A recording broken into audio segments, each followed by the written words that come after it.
Got a question from a landlord asking, they own a piece of property in California, right?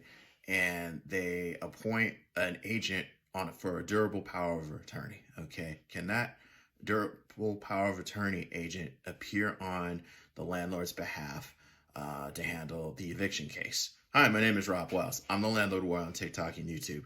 Please feel free to like, share, and subscribe to our videos. Now, the answer to this question is it depends. Okay. Now, there's two components that you have to think about when an owner of a property or a landlord, they delegate the management of a property, okay? One of the things that I have to review with a lot of landlords is, okay, can an agent like a durable power of attorney holder appear on the landlord's behalf as in the place of the landlord or the principal? Okay, this is an agency type of relationship. The answer is possibly. Okay, under the law, if you appoint a durable power of attorney holder, they usually step in the shoes of the principal. Okay, and usually that has to be outlined in the power of attorney itself that that person can step into the shoes of the landlord. Okay, so the first step of every eviction is the right person bringing the eviction lawsuit? Okay, we call that in legalese the real party in interest. And in most cases, yes, the durable power of attorney holder, if they have been appointed by the principal, the landlord, to represent the landlord's interests, then yes, that person could, name themselves in a lawsuit on behalf of the principal and initiate an eviction. Okay, now this is where things get tricky though. Okay, that's just one component, finding the real party in interest of the right person that can bring the lawsuit. Okay, the second part is an evidentiary component, and this is where landlords get into trouble. It's particularly the landlords that like want to do everything themselves and have their hands in everything.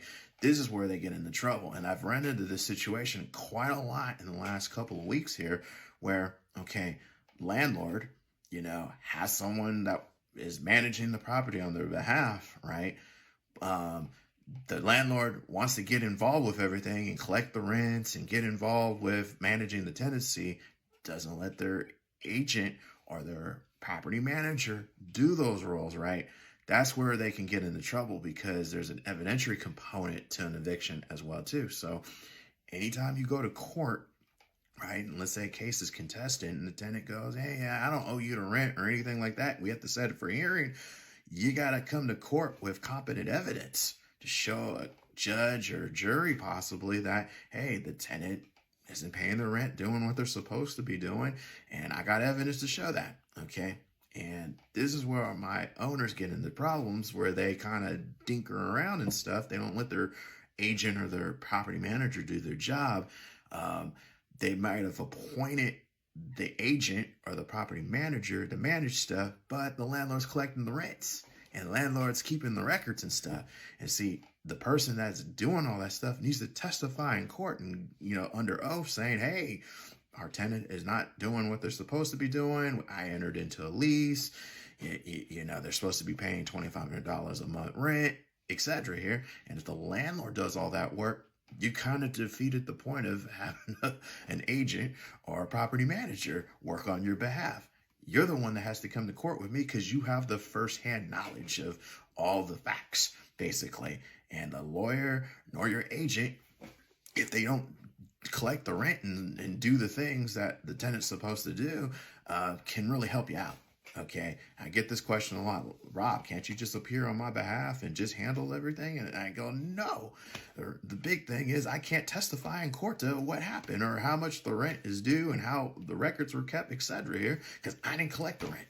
Okay, now I can help you as your legal counsel, tell you what the law is and argue for you, but I can't give evidence if particularly on these eviction cases where it's like on rent, like I'm not collecting the rent for someone. So that's what my landlords forget about, and that's where they fall into a trap. So my tip of advice is just, if you're going to hire someone or let someone manage the property, let them do it completely.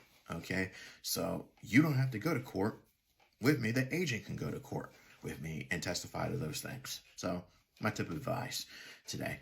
Landlords, if you're facing a situation of non-payment of rent from a tenant or any other tenancy issue and you're in the Northern California area, feel free to reach out. We're here to help out. Put your comments, questions down below. Try to answer them to the best of my ability. Until next time, folks, talk to you then. See ya.